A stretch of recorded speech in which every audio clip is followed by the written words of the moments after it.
नमस्कार दर्शकों, मैं हूं नाविका कुमार और आप जुड़ रहे हैं मेरे साथ सवाल पब्लिक का शो पर।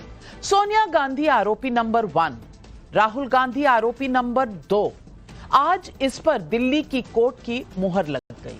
नेशनल हेराल्ड केस में पहली बार ईडी ने प्रोसिक्यूशन कंप्लेंट यानी आरोप पत्र में सोनिया और राहुल गांधी का नाम ले लिया है। सोनिया और राहुल के खिलाफ ये आरोप पत्र पीएमएलए एक्ट 2002 के सेक्शन 44 और 45 के तहत दाखिल किया गया है। आरोप पत्र में ओवरसीज कांग्रेस के प्रमुख, गांधी परिवार के करीबी सैम पित्रोदा और कांग्रेस नेतृत्व के एक और करीबी सुमन दुबे का नाम भी शामिल है। दिल्ली की राउज एवेन्यू कोर्ट 25 अप्रैल को इस आरोप पत्र पर सुनवाई करेगी।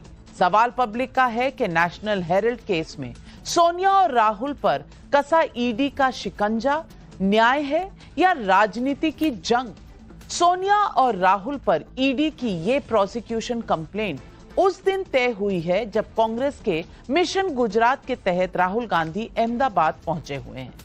आज ही प्रियंका गांधी वाड्रा के पति रॉबर्ट वाड्रा से भी ईडी ने हरियाणा के शिकोह पर जमीन के मामले में करीब 6 घंटे पूछताछ की है। उन्हें कल भी ईडी ने समन किया है, हाजिर हो कहा है।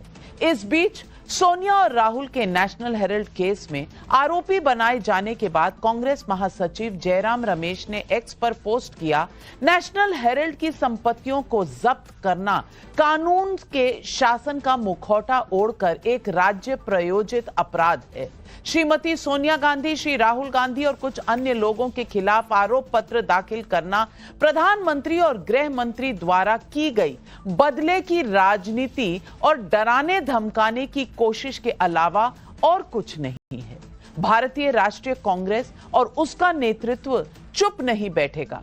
सत्यमेव जयते, ये जयराम रमेश के शब्द हैं। लेकिन सवाल है कि जब मामला कोर्ट में है तो क्या राजनीति के पलटवार से सोनिया और राहुल गांधी का भला होगा?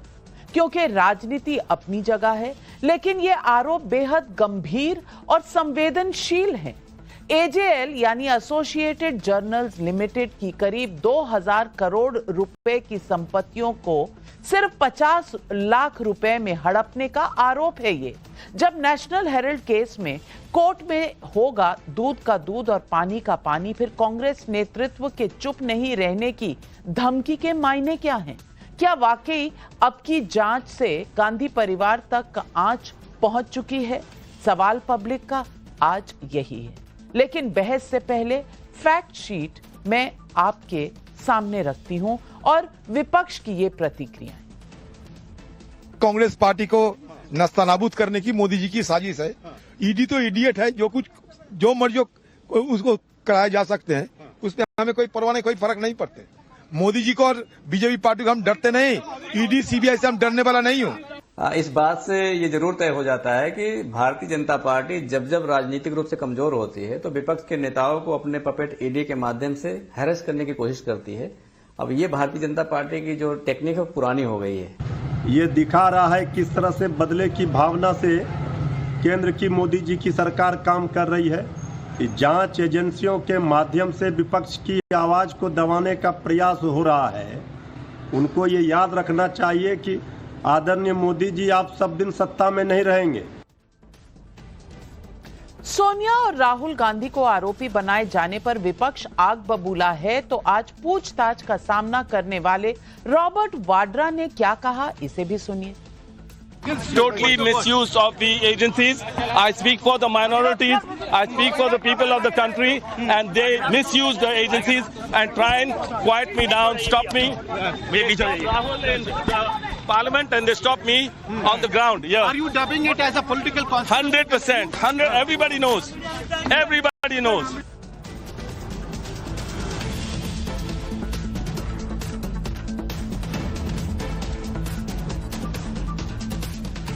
तो आज सवाल पब्लिक का उठ रहा है, नेशनल हेराल्ड केस में सोनिया राहुल को आरोपी बनाया जाना कोरी राजनीति है या कानूनी प्रक्रिया? सोनिया राहुल को कोर्ट में आरोपी बनाए जाने के बाद कांग्रेस नेतृत्व चुप नहीं बैठेगा कि धमकी क्यों? ईडी द्वारा आरोपी बनाने पर गुजरात से मिशन कांग्रेस शुरू करने की राहुल गांधी की कोशिश को क्या झटका लगा? नेशनल हेराल्ड केस में आरोपी बनने के बाद राहुल के नेतृत्व वाली विपक्ष की कथित लोकतंत्र बचाओ लड़ाई और मजबूत होगी या बिखर जाएगी? यही सवाल आज पब्लिक पूछ रही है और इन सवालों के जवाब देने के लिए आज हमारे साथ जुड़ रहे हैं बीजेपी के राष्ट्रीय प्रवक्ता सुधांशु त्रिवेदी जी, सांसद हैं बीजेपी के राज्यसभा में, हर्षवर्धन त्रिपाठी वरिष्ठ पत्रकार, अमीक जमाई समाजवादी पार्टी के राष्ट्रीय प्रवक्ता, कंचन यादव आरजेडी की राष्ट्रीय प्रवक्ता हैं। लेकिन मेरा पहला सवाल अजय वर्मा जी को जाता है। अजय वर्मा जी, अब चार्जशीट बहुत सालों बाद दाखिल हो ही गई। ये मामला तब का है जब 2013 में सुब्रमण्यम स्वामी ने एक कंप्लेंट डाली थी, उसके बाद ये इन्वेस्टिगेशन चलती रही। तो आप ये तो कह नहीं सकते कि 2014 के बाद ये प्रक्रिया शुरू हुई है। 2013 में ही कोर्ट ने कॉग्निसेंस ले लिया था। अब 2013 के बाद 2025 में अगर मामला यहां तक पहुंचा है तो ये बदले की राजनीति है, आप दिखा देंगे, ये धमकियां किसको दे रहे हैं और क्यों? देखिए, देशवासियों को और आपको मेरा नमस्कार। देखिए, कांग्रेस पार्टी धमकी नहीं है। कांग्रेस पार्टी देश की एक विचारधारा है और उस विचारधारा के तहत देश के लोग ये सब जानते हैं कि किस तरह से कांग्रेस पार्टी ने जब गुजरात से महात्मा गांधी जी की धरती से और वल्लभ भाई पटेल जी की धरती से शुरुआत करी तो भाजपा के जो एक सेल है स्लीपर, वो बहुत बेचैन हो गया। और ऐसे ही जैसे ही हमारे तेजस्वी यादव दिल्ली में खड़गे जी से मिलने, राहुल जी से मिलने आए, तो इनका मन बन चुका था कि अपनी वही पुरानी तकनीक, वही स्लीपर सेल का काम, ईडी, सीबीआई, आईटी वाला मूवमेंट शुरू कर दीजिए। देश की सब जनता को पता, देखिए, गिरते हैं सै सवार ही मैदाने जंग में, वो तुखल क्या गिरेंगे जो घुटनों के बल चलेंगे। ना तो राहुल गांधी डरते हैं मैडम जी, ना सोनिया जी डरती है, ना कांग्रेस का बब्बर शेर कार्यकर्ता डर रहा है। इसमें आप कोई पैसे का लेन देन ही नहीं हुआ है। इसे आप नैरेटिव सेट करके बनाते रहिए, कोई लेन देन नहीं हुआ, आप बताते रहिए 6 करोड़, 100 करोड़, 2000 करोड़, 5000 करोड़। क्योंकि कारण ये है कि भाजपा रूपी कमल में सब लोग इस तरह से नहा रहे हैं कि कीचड़ उन्हें दिखाई नहीं दे रही है, और जब तक कीचड़ दिखाई देगी तब तक बहुत देर हो चुकी होगी। देखिए, मैं और बताना चाहता हूं थोड़ा सा ईडी के ऊपर। 2019 से 2024 के बीच 4667 नए मामले दर्ज हुए केवल 5 साल में। टोटल अब तक के जो केस है 5297 दर्ज हुए और केवल 40 ही मामलों में सजा हुई है, यानी कन्वेक्शन रेट 0.46% ओनली। बाकी मामले लंबित हैं कोर्ट में। कोई लंबित नहीं, लंबित हैं कोर्ट में। अच्छा, अगर मामले लंबित होंगे, कोर्ट समय लगाएगा, तो इसे आप ईडी का फेलियर तो नहीं कह सकते। मैं बताऊंगा। नंबर 1, थोड़ा सा देखिए, मेरा आपने टाइम लिया, कांग्रेस का मामला है तो 30 सेकंड दीजिए जरा। मुद्दे का मामला है तो अगर और कोई आरोपी होता तो चलिए। ईडी का काम केवल अपोजिशन के लोगों को 193 दर्ज अब तक जो मामले किए थे, जिसमें से कोई भी भाजपा का नेता नहीं है, जो इनकी वॉशिंग मशीन में धुल चुके हैं। चाहे वो आसाम के मुख्यमंत्री हो पानी घोटाले के, चाहे वो कलकत्ता के लीडर ऑफ अपोजिशन हो, वो मामले में धुल गए हैं, चाहे शारदा हो या दूसरा हो, चाहे वो अजीत पवार हो। इतने बड़े बड़े मामले हैं तो 5 करोड़, 100 करोड़, 200 करोड़ तो कोई मामला नहीं है। 75,000 करोड़ में भाजपा नामक वॉशिंग मशीन में धुलते हैं और बीजेपी नामक कमल में खिलकर निखर के आ जाते हैं। बीजेपी के खिलाफ मैं आपको लिस्ट दे रहा हूं, इनके खिलाफ ना ईडी जाती ना सीबीआई जाती। अभी आप कोर्ट चले जाइए। अभी आपको किसने रोका है? कोर्ट चले जाइए, कोर्ट डायरेक्शन देगी तो ईडी को केस रजिस्टर करना ही पड़ेगा। लेकिन ये आप करेंगे नहीं, आप जबानी राजनीति करेंगे। कोर्ट में मैं चार्जशीट की कॉपी में के जो डिटेल्स हैं आपको बता दूं। और चार्जशीट कह रही है कि जो 2000 करोड़ की जो संपत्ति बताई जा रही थी एसोसिएटेड जर्नल्स लिमिटेड की, जिसमें नेशनल हेराल्ड अखबार चलता था, वो तो अखबार तो 2008 में बंद हो गया। लेकिन बहुत प्रॉपर्टी है, बिल्डिंगें हैं, चाहे मुंबई हो, दिल्ली हो, चाहे पटना हो, चाहे लखनऊ हो, सब जगह बिल्डिंगें बहुत हैं। अब ये बिल्डिंगें हथियानी थी, आज की कीमत देखी जाए तो 5000 करोड़। अब आपको लगता ही नहीं कि 5000 करोड़ कोई, अब तो डिजिटल आ गया है ना। मैं कॉपी दे रहा हूं आपको। नहीं, डिजिटल हो गया ना। अब सुन लीजिए, 2000 देखिए वो पीएमएलए एक्ट है ना, PMLA, prevention of money laundering. Delhi में प्रधानमंत्री के घर से 1 किलोमीटर के एरिया में एक जस्टिस के यहाँ 15-30 करोड़ रुपए मिलते हैं, वहां पीएमएलए और ईडी नहीं पहुंचती है और उनको शपथ और दिलाई जाती है। बार एसोसिएशन के नेता और वहां के सारे वकील विरोध कर रहे हैं, उनको देश के प्रधानमंत्री शपथ कानून थोड़ा सा पढ़ लीजिए अजय वर्मा जी। मैं दरखास्त करती हूं, जब तक chief justice of India permission ना दे, सरकार की कोई एजेंसी जजेस की तहकीकात तो नहीं कर सकती। और ये ऑर्डर जो सुप्रीम कोर्ट का, ये भी यूपीए सरकार की ड्यूरेशन में आया है। लेकिन सुधांशु त्रिवेदी जी, अजय वर्मा जी, ये चार्जशीट से इतने घबरा क्यों गए हैं? ये चार्जशीट हो या इन्वेस्टिगेशन हो, 750 करोड़ की तो जब्त हो चुकी है प्रॉपर्टी भी। इन बातों से इन्हें तकलीफ क्यों हो रही है? 11 साल में अगर पहली बार कुछ चार्जशीट दाखिल हुई है तो ये भी वेंडेटा पॉलिटिक्स कैसे हो सकती है? देखिए, अजय वर्मा जी ने जो कहा, घबराने की बात यह है कि उन्होंने कहा इसमें पैसे का कोई ट्रांजैक्शन नहीं हुआ। बिल्कुल सही बात है। बगैर एक भी पैसा दिए हुए हजारों करोड़ की प्रॉपर्टी यंग इंडिया के पास आ गई। जिसे कहते हैं ना, माले मुफ्त दिले बेरहम, पूरा सब मुफ्त में अंदर हो गया। जैसे जेब में संविधान रखना चाहते हैं, वैसे जेब में प्रॉपर्टी रख ली थी। याद करिए, जब 2022 में ईडी ने बुलाया था बात करने के लिए, तो कांग्रेस के कई वरिष्ठ नेताओं का ऑन एयर बयान है कि भाई अगर ईडी को ऐसा था तो वो घर पे आकर भी तो पूछताछ कर सकते थे। न ध्यान हो तो ध्यान दिला दूं, प्रमोद तिवारी जी का दिया गया बयान है। मतलब इतना जलवाए जलाल है कि साहब घर पे आना चाहिए ईडी को अगर पूछताछ करनी। हम क्यों जाएंगे वहां पर? क्योंकि एक मानसिकता है कि दिमाग से ऊपर रखना अपने को, कानून से ऊपर। और ये वही लोग हैं नाविका जी, मैं लोगों को बताना चाहता हूं। सोचिए, एक तरफ ये जिनका समर्थन करते हैं, 39 लाख एकड़ जमीन होने के बाद वक्फ बोर्ड 1.25 करोड़ रुपए का मुनाफा देता, सरकार को टैक्स जीरो। दूसरी तरफ 3-2.5 हजार करोड़ रुपए की संपत्ति के बाद ये आपकी नेशनल हेराल्ड 90 करोड़ की देनदारी में बिक जाती है। तो अद्भुत आप लोगों का ज्ञान है। और मैं ये भी कहना चाहता हूं महोदय, आपकी सरकार थी 2008 में, आपने उसको बिकने कैसे दिया? आपने कैसे प्रकाशन बंद होने दिया? 3 अखबार थे, अंग्रेजी में नेशनल हेराल्ड, हिंदी में नवजीवन और उर्दू में कौमी आवाज। आपने विज्ञापन तक नहीं दिए। अरे तमाम अरे गहरे नत्थु खैरी संस्थाओं को आपने कितने कितने विज्ञापन दिए। सैकड़ों करोड़ के सीधे सीधे सरकारी भी संस्थाओं तक के डोनेशन अवेलेबल हैं। उसी समय में राजीव गांधी फाउंडेशन के ऊपर 150 करोड़ का डोनेशन मिल गया।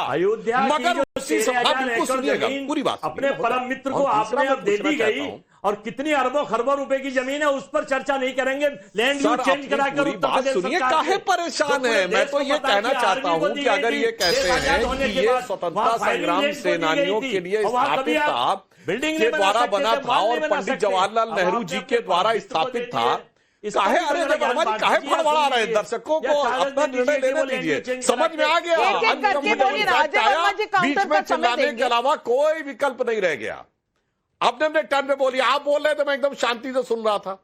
अब मैं पूछना चाहता हूं कांग्रेस पार्टी से, ये अखबार बंद हो गया जो आप कहते हैं कि नेहरू जी के द्वारा स्थापित था, स्वतंत्रता संग्राम सेनानियों द्वारा संचालित था, क्यों बंद हो गया? इसका मतलब कांग्रेस के कार्यकर्ता ही नहीं खरीद रहे थे अखबार को। मैं पूछना चाहता हूं भाई, बिल्कुल बंद नहीं। कांग्रेस के तो इतने करोड़ों कार्यकर्ता हैं, अगर 10% कार्यकर्ता भी उस अखबार को खरीद रहे होते तो बंद कैसे हो जाता? मेरे भाई इसका तो जवाब दे दो, नहीं तो कांग्रेस पार्टी ये कर सकती थी। एक नाविका जी को कि उस अखबार की 1 लाख प्रतियां रोज खरीद के अपने जिला कार्यालयों तक मुफ्त बैठा दी होती, परंतु ये बिकता रहा। इसका मतलब साफ हो गया कि कांग्रेस कार्यकर्ताओं, जो ये कह रहे हैं कांग्रेस के नेता भावनात्मक लगाव था, इसका मतलब कार्यकर्ताओं का ही भावनात्मक लगाव नहीं था।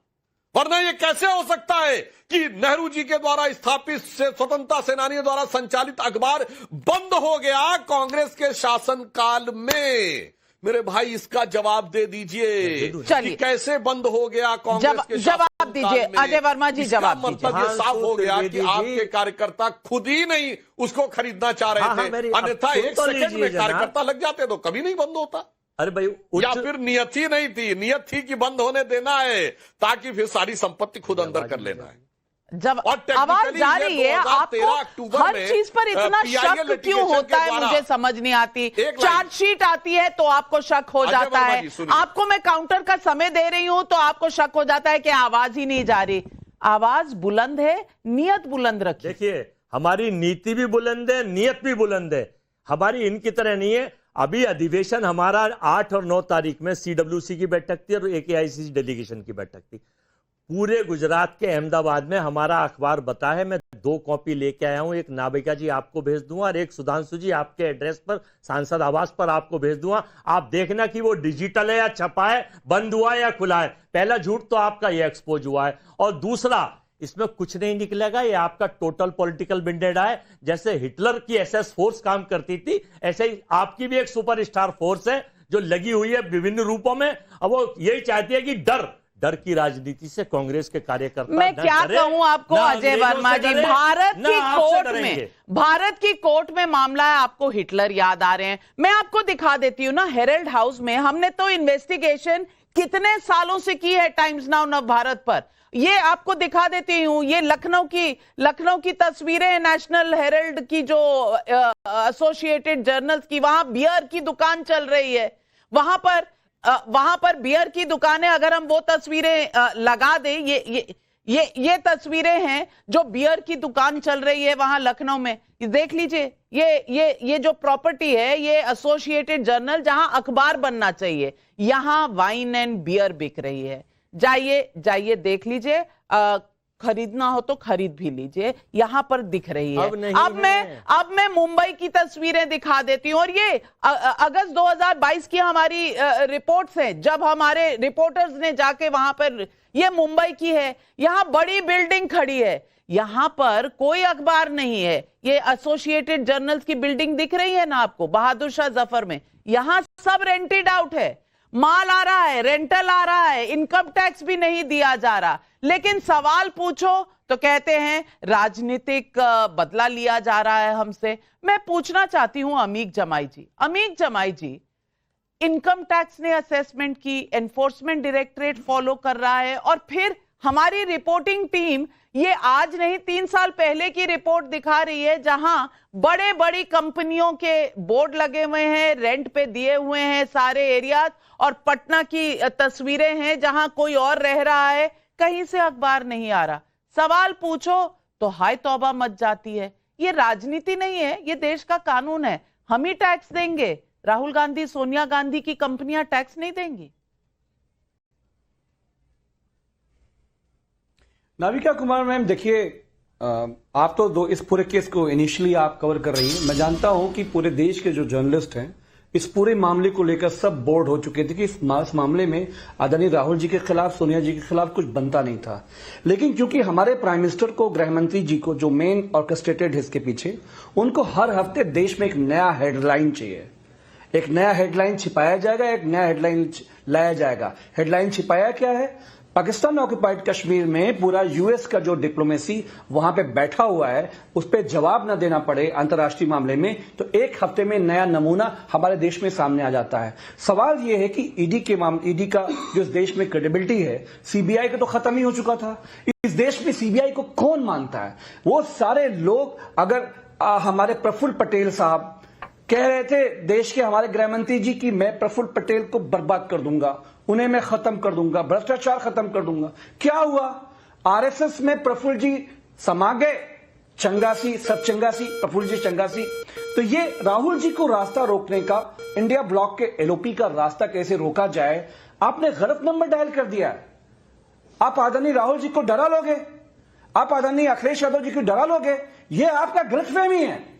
हर हफ्ते एक नया टाइम मैनेजमेंट, हेडलाइन मैनेजमेंट करके कैसे बदनाम किया जाए, इसके लीगल मामलों में कांग्रेस पे काम करेगी। लेकिन पूरे देश के लोगों की जो क्रेडिबिलिटी है, जिसमें ईडी का नाम है, आज सीबीआई की तरह से ईडी का जो पूरा इज्जत है वो कंप्रोमाइज हो चुका है। No one respect ED. जो सरेंडर कर, मुझे ये नहीं पता नेताओं की कभी जो इज्जत है वो कॉम्प्रोमाइज नहीं होती, लेकिन ईडी की हो जाती है, सीबीआई की हो जाती है। सवाल पूछा जाए कि भाई Associated Journals, Young India, National Herald, यहां क्या हुआ, राहुल गांधी, सोनिया गांधी, जवाब आता है प्रफुल्ल पटेल का। अब सुधांशु त्रिवेदी जी, विडंबना बड़ी है, सवाल कुछ जवाब कुछ, क्या भटकाए बिना कोई सवाल का जवाब नहीं आ सकता? देखिए, मैं दोनों बातों का उत्तर देता हूं। पहले टेक्निकल, इस इसमें बता दूं कि एक पीआईएल दाखिल हुई थी जब यूपीए की सरकार थी। 2012 में सुब्रमण्यम स्वामी ने शुरू किया और अक्टूबर 2013 में दिल्ली हाई कोर्ट के निर्देश पर यह केस रजिस्टर्ड हुआ।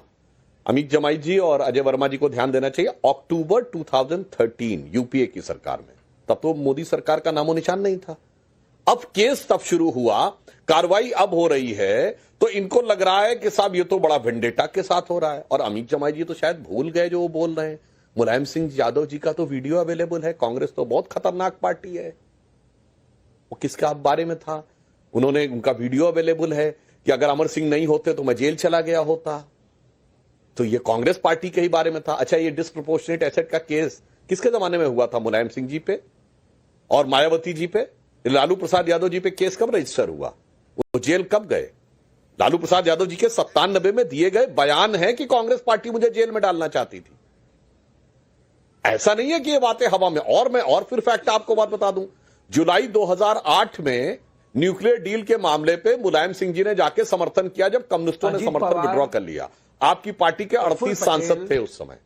और उसके बाद पूरी बात सुन लीजिए महोदय, और अगले 3 महीने में डिस्प्रोपोर्शनेट एसेट के केस के ऊपर सीबीआई क्लोजर रिपोर्ट लगाने लगी। अब वो विषय छोड़िए, अब हम आ रहे हैं एजेएल वाले विषय के ऊपर।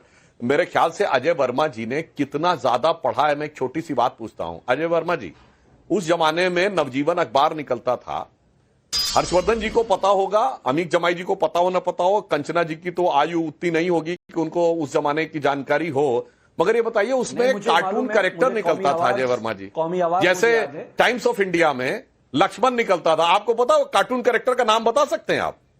अगर आप इतने समर्पित कार्यकर्ता रहे और अपना पढ़ते होंगे तो। बताइए, पता है अजय वर्मा जी नाम क्या था उस कार्टून कैरेक्टर का? कार्टून का नाम क्या था पहले ये तो बता दीजिए। ये कोई बी अ स्पोर्ट बता दीजिए। नाविका जी, ये कोई पर डे निकलता था वो कार्टून। नहीं क्लास नहीं है, पर आपकी पार्टी का अखबार है, उन्हें पता है, आपको नहीं पता। सवाल सुधांशु जी देखिए, एक ये सुब्रमण्यम स्वामी जी का वीडियो है, नाविका जी इजाजत दे तो मैं चला दूं। नहीं, बिल्कुल नहीं चला सकते। जो मेरे चैनल द्वारा इंटरव्यू नहीं लिया गया हो वो मैं इस चैनल पर नहीं चला सकती, क्योंकि आजकल आर्टिफिशियल नहीं डीप फेक का जमाना है। मैं नहीं ले सकती इसकी रिस्पॉन्सिबिलिटी। आपको जो कहना है सुधांशु जी से कहिए, पर सुधांशु जी का जवाब, सुधांशु जी जवाब मांग रहे हैं आपसे, सवाल का जवाब दीजिए। नहीं मुझे सुन लीजिए। नहीं पता, बिल्कुल साफ बात है, नहीं पता, नहीं पता। सुधांशु जी आप बताइए, आपको पता है? कांग्रेस का भावनात्मक लगाव है, भावनात्मक लगाव। बताइए। हाँ जी, राम लुभाया नाम था उसमें। मैं गूगल नहीं सर्च करा करता। एक कार्टून कोना आता था, पर डे निकलता था, मैं गूगल और सर्च उसका नहीं नाम था राम लुभाया। अब मैं आपसे कुछ पूछने लगूं, सोचिए ये लोग कितना ज्यादा, तो फिर तो वो पाठ्यक्रम से भावनात्मक जोड़ जो है थोड़ा सा हिल गया है। लेकिन कंचना जी मैं आपसे सवाल पूछना, नवजीवन में राम लुभाया निकलता था। बिल्कुल सही कह रहे हैं, और इन्हें नहीं पता था। ये कह भी रहे हैं कि इनके पास अखबार है, ये लेकर घूम रहे थे अभी 8-9 तारीख को, लेकिन पढ़ा नहीं होगा। अखबार लेकर जरूर घूम रहे हैं क्योंकि बटा था तो ले लिया अखबार, पढ़ा नहीं। लेकिन कंचना जी मैं आपसे पूछना चाहती हूं, क्या ये संजोग नहीं है कि जो कंपनी नेशनल हेराल्ड अखबार निकालती थी, एसोसिएटेड जर्नल, उसमें भी 4 लोग हैं, मोतीलाल वोरा, ऑस्कर फर्नांडिस, राहुल गांधी, सोनिया गांधी। क्या यंग इंडिया में कौन है? वही मोतीलाल वोरा, ऑस्कर फर्नांडिस, राहुल गांधी, सोनिया गांधी। फिर जो लोन लिया जाता है वो ईजीएम होती है, वो भी वही 4 लोग कर लेते हैं। मतलब 90 करोड़ का लोन एआईसीसी देती है एसोसिएटेड जर्नल को, वो 50 लाख रुपए में खरीद लेती है यंग इंडिया, और 50 लाख में लोन भी खरीद लिया, सारे एसेट्स भी आ गए, यानी कि बिल्डिंगें हमारी। अब ये कौन सा हिसाब किताब है? और इस पर क्या सवाल नहीं पूछने चाहिए? क्योंकि कहीं ना कहीं कोई ना कोई टैक्स तो बनता होगा जो नहीं दिया गया। नहीं नाविका जी, आप सवाल पूछिए, जरूर हम जवाब भी देंगे जरूर। लेकिन मैं सुधांशु त्रिवेदी जी को कहना चाहती हूँ, ये हमेशा हमारी उम्र पे सवाल उठाते हैं, तजुर्बा कम है। सर जी, आप भी किसी उम्र में अपना काम शुरू किए होंगे, पॉलिटिक्स शुरू किए होंगे, उम्र पे मत जाइए। आपकी भी पार्टी में बहुत सारे यंग प्रवक्ता है जो मुझसे इनकाउंटर होते हैं, लेकिन अभी आप उम्र से तजुर्बे को काउंटर नहीं कर सकते। सर बार बार आप तजुर्बे में मत जाइए उस पर। और दूसरी बात रही नाविका जी, हम तो ईडी को मान लिए हैं। ईडी का 2 मतलब है। जब ईडी के लिए एनडीए का दरवाजा है बीजेपी के लिए, और ईडी हमारे लिए इलेक्शन का एक पर्चा है कि इलेक्शन आ जाता है तो हम समझ जाते हैं कि ईडी का नोटिस आ जाता है तो हम समझ जाते हैं कि हाँ भाई इलेक्शन अब आ गया है, अब तैयारी कर लो, अब कमर कस लो, अब इलेक्शन आ चुका है।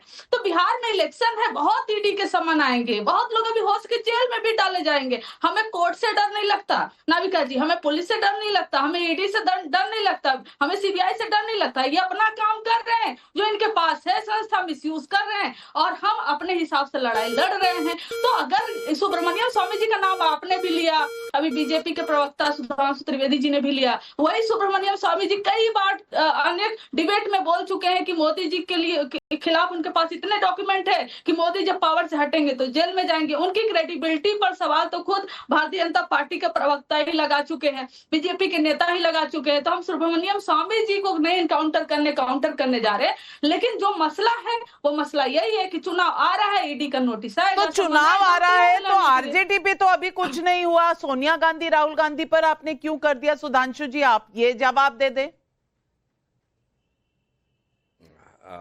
देखिए, एक तो मैं कंचना जी को स्पष्ट कर दूं, मैंने कोई उनको कम नहीं आंका। देखिए 2008 में अखबार बंद हो गया और ये मैं 1980 के दशक की बात कर रहा था, जिस जमाने में ये नियमित रूप से अखबार निकलता था। 90 के दशक में कमजोर होने लगा था। मानी बात है 1980 के दशक में तो आपको स्मृति हो नहीं सकती है ना कि आपने कार्टून देखा हो, इसलिए मैंने आपको एक लिवरेज दिया, आपको मैंने लाभ दिया। बाकियों से मैंने कहा भाई तुम तो रहे होगे 80 के दशक में, तुमको तो पता होना चाहिए कार्टून क्या है। इसी प्रकार अब आते हैं, देखिए जो इन्होंने कहा कि ईडी का टाइम आ रहा है, ये वो, और चुनाव का समय, तो मैं याद दिलाना चाहता हूं, छोड़ दीजिए चुनाव, एक लोकसभा बता दीजिए जब हम लोग बच्चे थे, यानी राजीव गांधी जी के जमाने से लेके आज तक, एक लोकसभा बता दें जब इनके नेताओं ने कोर्ट कचहरी और जांच एजेंसियों के चक्कर भ्रष्टाचार के आरोप में न काटे हों और सब कोर्ट के आदेश पे, सरकारों ने कोई जांच नहीं करवाई। और मैं बता देना चाहता हूं 2013 में नेशनल हेराल्ड का केस अक्टूबर 2013 में राहुल जी सोनिया जी पे हुआ, हमारी सरकार नहीं थी। 2011 में कनिमोझी और एराजा जेल गए, हमारी सरकार नहीं थी। 2010 में सुरेश कालमाड़ी जेल गए, हमारी सरकार नहीं थी। 2008 में मधु कौड़ा जेल गए, हमारी सरकार नहीं थी। 2006 में शिबू सोरेन जेल गए, हमारी सरकार नहीं थी। अजय वर्मा जी करुणानिधि 2000 में जेल गए, लालू यादव जी 97 में जेल गए, जयललिता 96 में जेल गई। झारखंड मुक्ति मोर्चा रिश्वत कांड 1994 में हुआ, राजीव गांधी पे आरोप 1987 में लगा और 1990 में एफआईआर दर्ज हुई। मेरे भाई, हम लोग बच्चे से प्रौढ़ अवस्था में आ गए। 87 से 2014 एक लोकसभा बताइए जिसमें आपके नेताओं पर आरोप न लगाओ, पर्ची फाड़े दे रहे हैं 2014 के बाद की। अरे साहब, आपको तो बड़ा पुराना वो है, पुराना याराना है साहब, इसमें ऐसी कौन सी बात है। और मैं सिर्फ एक वो बात कह रहा हूं जो साबित केस है सुप्रीम कोर्ट के द्वारा 1994 का झारखंड मुक्ति मोर्चा रिश्वत कांड, जिसमें कि 3 सांसदों ने पैसा दिया कांग्रेस सरकार बचाने के लिए और कोर्ट में साबित हो गया, मगर सांसदों पे कार्रवाई इसलिए नहीं हुई क्योंकि सांसदों को इम्यूनिटी थी, जो कोर्ट ने अभी समाप्त की है। चूंकि अभी यह निर्णय आया है इसलिए इसका कॉन्टेक्स्ट है।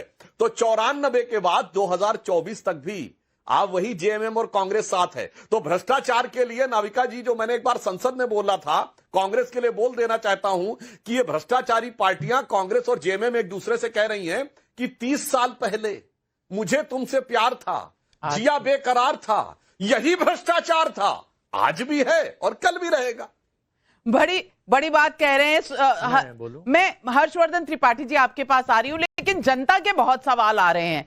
सवाल ले लूं और फिर आपके पास आ रही हूं। नरेश चंद्र शुक्ला का हरदोई से सवाल है, जयराम रमेश सत्यमेव जयते कहते हैं तो फिर सत्य से डरते क्यों हैं? अनंत पाठक का यूट्यूब पर सवाल है, संविधान लेकर घूमने वाले आरोपी बनने पर संविधान विरोधी दलीलें क्यों देते हैं?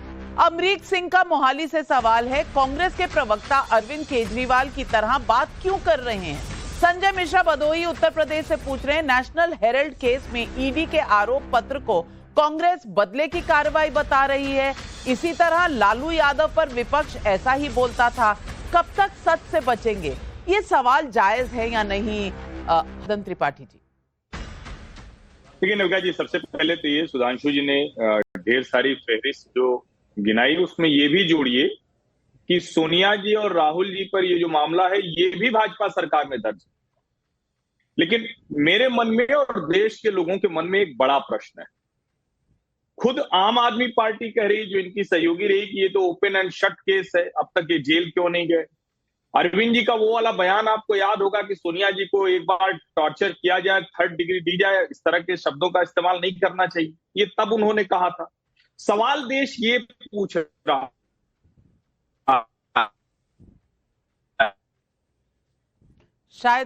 शायद कनेक्ट सिग्नल में कुछ प्रॉब्लम है। मैं आऊंगी आपके पास हर्षवर्धन त्रिपाठी जी, पर बताइए इसमें से नाजायज सवाल कौन सा है? मैं बताता हूं। अभी ज्ञान की कुंजी खोलकर बैठे हुए थे सुधांशु जी। सुब्रमण्यम स्वामी का एक वीडियो टाइम्स ऑफ इंडिया का आप सुन लीजिए, उसमें स्टेटमेंट है कि अमित शाह और मोदी देश के लिए खतरा है, दोनों के लिए। उस बयान के बारे में बता दीजिए। और दूसरा, अभी ट्रंप के बारे में जब कहा सुब्रमण्यम स्वामी, वो भी पढ़ लीजिए अखबार में। उस पर नहीं जाएंगे आप कि मोदी ट्रंप के सामने चूहे की तरह बैठा हुआ था। हालांकि प्रधानमंत्री के लिए भाषा निंदनीय है, लेकिन आपके ही सांसद हैं। अब रहा सवाल हमारे यहाँ, उसका बिल्कुल कोई खतरा नहीं है, कोई दिक्कत नहीं है। अपने भ्रष्टाचार की कहानी बताएंगे नहीं। मैंने 13,000 एकड़ अडानी की जमीन के लिए और बाबा रामदेव को और श्री रविशंकर को दिया, बताई 2200 करोड़ रुपए का अमेरिका में घोटाला नोटिस आया हुआ, इस पे आप चुप हैं। और अभी व्यापम घोटाले पे चुप हैं, रमन सिंह के खाद्यान्न घोटाले पे चुप हैं, सारे घोटालों पर आप चुप हैं। और 2G3 पर सवाल पूछा गया कि भ्रष्टाचार पर मामला अगर कोर्ट में है तो आप ऐसा कैसे कह सकते हैं, जाओ उस आदमी का सिग्नेचर लेके आओ। अरे दीवार की फिल्म थोड़ी है जिसने मेरे हाथ पर ये लिख दिया था, ये फिल्मी बातें हैं। हर्षवर्धन त्रिपाठी, आपका कनेक्शन चला गया था, आप जवाब दें। नविका जी, अदालत ने 2 बार जाने के बावजूद गांधी परिवार को राहत नहीं दी है। अजय वर्मा जी को बोलने से पहले सोचना चाहिए। सुब्रमण्यम स्वामी की रैली और कोई पोस्ट नहीं था, एक्स की पोस्ट नहीं है, ये बाकायदा अदालत के सामने से जो प्रक्रिया होती है उससे गुजर कर गया है। मेरा सवाल ये है, और जो देश भी पूछना चाह रहा है, कि क्या भारतीय जनता पार्टी की सरकार में भी एजेंसियां डर रही है, जो इतने धीमे कार्रवाई हो रही है? क्या इस तरह का मामला किसी और के खिलाफ होता, वो गांधी परिवार उसके नाम के आगे गांधी नहीं लगा होता, तो क्या अब तक उससे पूछताछ के बाद अब तक जेल भी नहीं गया होता? एक बार भी उनके खिलाफ कोई ऐसी कार्रवाई नहीं होती। सही सवाल सुधांशु त्रिवेदी, जवाब दीजिए। 11 साल लंबित ये मामले, चार्जशीट आज दायर हो रही है, इतना विलंब क्यों? हाँ, बिल्कुल आपने सही बात कही है। 20 साल हो गए नाविका जी, एक तरफ ये कहना कि 11 साल तक का समय कौन है? अरे 20 साल, 20 साल नहीं हुए, अभी 11वां साल चल रहा है, सदमे से बाहर निकलिए। बार बोलो, झूठ बोलो, जोर से बोलो, झूठ बोलो, जेल भेजिए आप उन्हें। आप अपने लिए बोल रहे हैं, अपने लिए बोल रहे हैं, और आप स्टूडियो में, मैं स्टूडियो का साउंड कट कर रही हूं। सुधांशु जी जवाब दीजिए। देखिए, मैं कांग्रेस से सिर्फ इतना अनुरोध करना चाहूंगा। एक तरफ वो कहते हैं, सुधांशु जी का भी सिग्नल चला गया, लेकिन लाइट गई है। लेकिन सुधांशु जी बोलिए। मौके पे लाइट चली जाती है। देखिए, एक तरफ ये कहते हैं कि एक तरफ तो ये कहते हैं कि इनके जमाने में जो इन्होंने कहा कि 11 साल लग गए काम को होने में, इसका मतलब देखिए केस में मामला कितना कमजोर है। और दूसरी तरफ कहते हैं विच हंट किया जा रहा है। तो एक बार अपना आरोप तय कर लीजिए, क्या आप ये कह रहे हैं कि सरकार धीमे काम कर रही है, स्लो काम कर रही है, या फिर सरकार जो है वो विछंट कर रही है? ये दोनों आरोप एक साथ नहीं चल सकते। क्या आप अपनी सुविधा के अनुसार दोनों तौलते रहेंगे? और जहां तक मैं न्यायिक प्रक्रिया की बात बताना चाहता हूं, तो मैं ये बताना चाहता हूं कि एक बात सुनिए, भारत में न्यायिक प्रक्रिया सरकारें नहीं तय करती हैं, वो कोर्ट की व्यवस्थाएं तय करती हैं। और मैं दर्शकों को याद दिलाना चाहता हूं, कुछ ओपन एंड शट केस ऐसे होते हैं। श्रीमती इंदिरा गांधी जी की हत्या हुई थी कहां? प्रधानमंत्री आवास में, सरेआम ओपन एंड शट केस था। इसके बाद आपकी सरकार रही 5 साल, और राजीव गांधी जी उनके बेटे प्रधानमंत्री रहे। कितना समय लगा? 5 साल लगे निर्णय आने में। 84 के बाद 89 में जजमेंट आया। 5 साल एक ऐसे केस में जो सब कुछ प्रधानमंत्री आवास में हुआ था, सबके सामने हुआ था, इसके बावजूद ये स्थिति। तो बात समझ लीजिए, एक न्यायिक प्रक्रिया है, उसमें हम हस्तक्षेप नहीं कर रहे हैं, ये साबित होता है। बिल्कुल बड़ी बात है। और सवाल कुछ और पीयूष करंबलेकर का बिलासपुर से सवाल है, अगर कांग्रेस के सर्वोच्च नेतृत्व की प्रतिष्ठा पर प्रहार हुआ है तो मानहानि का दावा क्यों नहीं करते? सुलोचना देवी धनबाद से पूछ रही हैं, सुधांशु जी आपकी पार्टी भी तो चुनाव प्रचार के समय आप लोग भी तो अजीत पवार को भ्रष्टाचारी बताकर चक्की पिसवाने की बात कर रहे थे, फिर उन्हीं के साथ डिप्टी सीएम बना लिया, ये कैसे माना जाएगा? राकेश कौशिक करनाल से पूछ रहे हैं, वक्फ कानून की तरह कहीं कांग्रेस के कोई नेता ये तो नहीं कह देंगे कि हमारी सरकार सत्ता में आई तो 1 घंटे में ईडी को बंद करवा देंगे? ये सवाल है। और अमीक जमाई, पहले आपसे पूछूंगी, वक्फ कानून आप हटा देंगे, ईडी आप बंद करवा देंगे, सीबीआई आप बंद करवा देंगे, इन एजेंसियों ने जब सवाल पूछा, और सवाल पैसे का है, सवाल पैसे का है कि 90 करोड़ एआईसीसी का लोन है एसोसिएटेड जर्नल्स को, ये तो हिसाब किताब की बात है। इसमें आप और मैं कोई ओपिनियन, कोई फीलिंग्स तो ला नहीं सकते। 90 करोड़ कांग्रेस पार्टी ने दिया है, ये लोगों की डोनेशन से पार्टियां चलती हैं, ये पैसा आप मुनाफे के लिए यंग इंडियंस के पास कैसे दे देंगे? सारी बिल्डिंगें यंग इंडियंस के पास कैसे दे देंगे? क्या वही 4 लोग एक एक जगह बैठकर डिसीजन कर रहे हैं और सबको सही ठहरा रहे हैं? तो ये दिखता नहीं कि कहीं ना कहीं दाल में कुछ काला है? सुधांशु जी, इतना तो थोड़ा सा सच बोलिए कि आज और कल अंधेरा ना हो। देखिए 80 करोड़ का आप शायद आप एक बात बता रही हैं, इस देश में आज जितने बड़े बड़े स्कैंडल नरेंद्र मोदी जी की सत्ता में उनके दोस्तों के साथ हो रहे हैं, हम कौन सी राष्ट्रीय पार्टी का कौन सा अध्यक्ष था जो घुसकांड में पकड़े गए थे, मैं उनकी बात नहीं करना चाहता हूं। मैं उनकी भी बात नहीं करना चाहता हूं जिनको महाराष्ट्र में आप चक्की पीसने का काम कर रहे थे। Bharatiya Janata party and Narendra Modi and the गृह मंत्री, ये भारत की जो कॉर्पोरेट्स का जो सबसे क्रूर चेहरा है उसके रिप्रेजेंटेटिव हैं। इनका काम सिर्फ और सिर्फ इस देश के पूंजीपतियों का जो पूरा उनका इंटरेस्ट है कैसे सर्व करना है। आदरणीय राहुल जी को जो लीगल केस तो वो चलेगा, लेकिन राहुल जी का जो रास्ता आप रोकना चाहते हो, नाविका मैम आप जानते हैं हिस्टोरिकली कि जब भी तानाशाह जो होता है ना किसी भी देश का, उस मुल्क के ईमानदार लोगों से जनता से सबसे ज्यादा डरता है। वो राहुल गांधी जी की फैमिली, हमारे आपने कहा कि मुलायम सिंह यादव जी पे हमारे नेता पे वैसे मैं आपको ताजा खबर बता दूं कि कल पूरे देश में कांग्रेस पार्टी ईडी के खिलाफ प्रदर्शन करेगी। पूरे देश में कांग्रेस पार्टी ईडी के खिलाफ प्रदर्शन करेगी। अगर डर लग रहा है तो ये किसको लग रहा है, इसका जवाब सुधांशु त्रिवेदी जी आपको देना पड़ेगा, और जवाब ये भी देना पड़ेगा सुधांशु जी, जो सवाल पब्लिक पूछ रही है कि अजीत पवार को आपने खुद भ्रष्टाचारी बताया था, अब वो आपके साथ बैठे हैं, तो ये भ्रष्टाचार पर एक्शन लोगों के गले कैसे उतरे? 70,000 करोड़ का मामला था, ईडी पोर्टल से भी नाम हटा दिया। हाँ बिल्कुल, आपने बड़ा वाजिब सवाल किया है नाविका जी। मैं पहले भी कह चुका हूं, हमारा आरोप था उन नेताओं पे जो हमारी पार्टी में नहीं थे और आज हैं। हमने आरोप वापस नहीं लिया है, ये सरकार में थे, इनका ऑफिशियली दिया गया बयान है सरकार का, ऐसा कुछ हुआ ही नहीं था। 10,000 करोड़ की उनकी तब मैं इनसे पूछ रहा हूं, अरे आपकी सरकार का, महाराष्ट्र सरकार का ऑफिशियल बयान है कि ये सारे आरोप निराधार हैं, कोई भ्रष्टाचार नहीं हुआ था। आज देखिए विचित्र है, ये आगे इनसे मैं पूछना चाहता हूं, आपकी सरकार में भ्रष्टाचार हुआ था ना? बोलिए अजय वर्मा जी, भ्रष्टाचार हुआ था कि नहीं? बोलिए हाँ या ना। पोर्टल से 10,000 बोलिए हाँ या ना। संपत्ति आपने रिलीज करा दी, हुआ था भ्रष्टाचार? ये ईमानदारी है। और अरे बताइए ना, भ्रष्टाचार हुआ था? बने वो पैसा कहां से आया?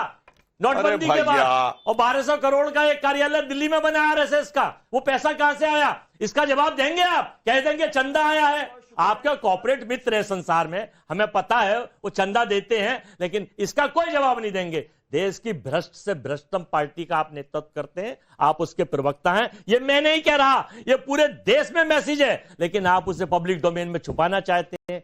छुपाइए। अच्छा, चलिए सुधांशु जी जवाब दे रहे हैं, बड़ा लंबा सवाल है आपका सुधांशु जी। अब चलिए मैं जवाब देता, बड़ा मैं लंबा जवाब दे देता। सुनिए अजय वर्मा जी, आप भूल गए इस देश में एक टेप कांड हुआ था, डाडिया टेप में, जिसमें कि एक बड़े औद्योगिक घराने ने कहा था कि कांग्रेस पार्टी हमारी दुकान है।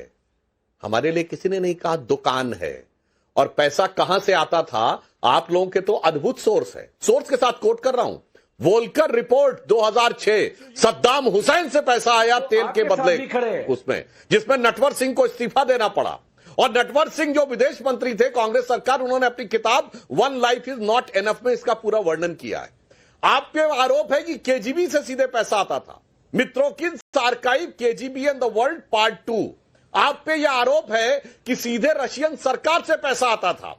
एल्बर्टस की किताब स्टेट विद इन स्टेट, जिसमें रशिया की गवर्नमेंट ने 1990 में लेकिन कहा, सवाल सुधांशु जी ये भी उठेगा क्योंकि राजीव गांधी फाउंडेशन में भी चाइना का पैसा आता था, लेकिन आज तक वो पूरी इन्वेस्टिगेशन पूरी नहीं हुई। स्टेप बाय स्टेप गिना रहा था।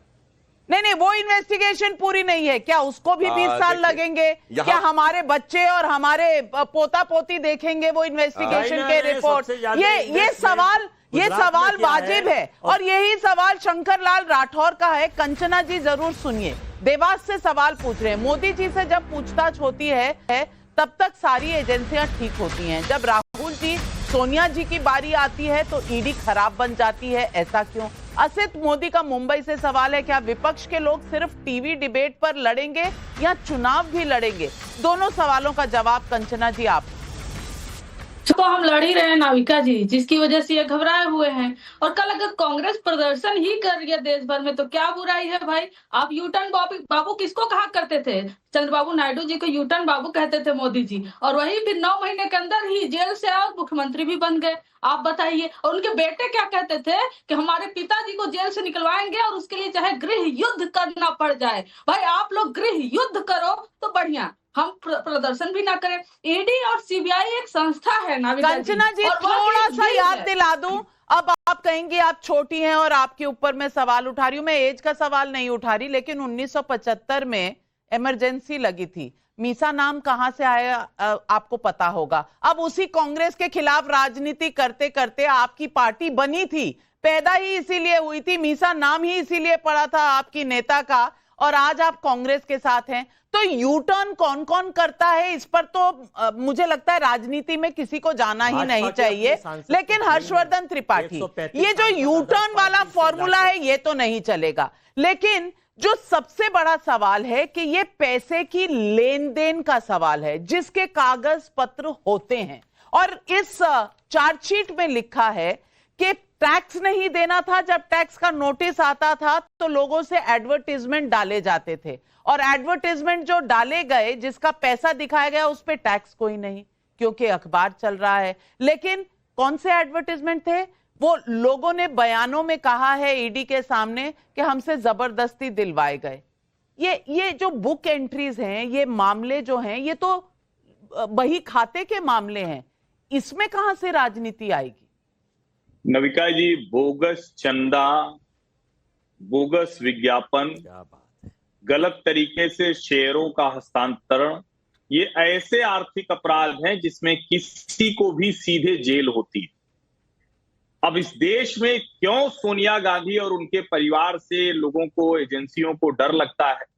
क्यों इतना लंबा समय लगता है? ठीक बात है कि हमने कई और मामलों में देखा है कि लंबे समय के बाद उस पर फैसले आए हैं, न्यायालय अपना काम करता है, भारत में एक तरीका है। लेकिन मुझे लगता है कि देश अब ये चाहता है कि विशेष करके जो राजनीतिक मामले हैं उसमें टाइम बाउंड मैनर में जो सच है वो सामने आए, न्याय हो। एजेंसियां गांधी परिवार के लिए अलग काम करेगी, नेता के लिए अलग काम करेगी, और हम सामान्य लोगों के लिए अलग काम करेंगे। ये होना बंद होगा।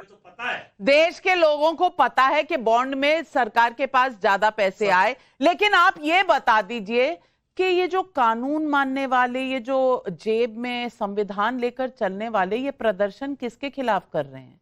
ये ईडी के खिलाफ। ईडी भी तो सारे केस जीत कर आई है सुप्रीम कोर्ट से। आपने तमाम उसके जो भी उसके हथियार थे, जो भी उसके कानून थे, उस पर आप कोर्ट गए थे, कोर्ट ने आपको कोई दिया नहीं वहां पर रिलीफ। तो अब ईडी के खिलाफ क्यों कर रहे हैं? क्या सोनिया गांधी और राहुल गांधी के खिलाफ कोई चार्जशीट नहीं दाखिल हो सकती? है प्रोसीजर सरकार करे अपनी, लेकिन सरकार की एजेंसियां जब एक तरफा करती है कि एक आंख से दूध और एक से पानी, या तो दोनों से पानी निकले, दोनों से मैं पत्रकार महोदय, इस पे भी ज्ञान डाल दीजिए कि इलेक्टोरल बॉन्ड से सबसे ज्यादा चंदा भारतीय जनता पार्टी को उन लोगों से मिला जो अपराधी थे। मैं कईयों के नाम गिना सकता हूं, दवाई क्षेत्र में और क्षेत्र में। उस पर नहीं बोलेंगे कि चंदा सबसे ज्यादा बीजेपी ने लिया, क्योंकि आपके चेहरे पर चश्मा दूसरा चढ़ा हुआ है। आप मित्र हैं हमारे, आप पत्रकार हैं, लेकिन कम से कम देश हित की तो बात करिए आप। देश हित की बात मनीष मेहरोत्रा लखनऊ से पूछ रहे हैं। चुनाव के समय संविधान हाथ में लहराएंगे, चुनाव के बाद संविधान जेब में रख लेंगे, ऐसा क्यों? सुधांशु जी इस बात का तो जवाब दे दीजिए। ये प्रदर्शन जो कल कांग्रेस करेगी, ये क्यों, कैसे? देखिए, समस्या क्या है कि ये साफ दिखाई पड़ता है कि इनके लिए संविधान जेब में ही होना चाहिए। मैं संविधान से ऊपर हूं, मैं भी संविधान से ऊपर हूं, मेरा परिवार भी संविधान से ऊपर है, मेरा वोट बैंक भी संविधान से ऊपर रहेगा। प्रधानमंत्री श्री नरेंद्र मोदी जी संविधान को दिल में रखते हैं, ये संविधान को जेब में रखते हैं।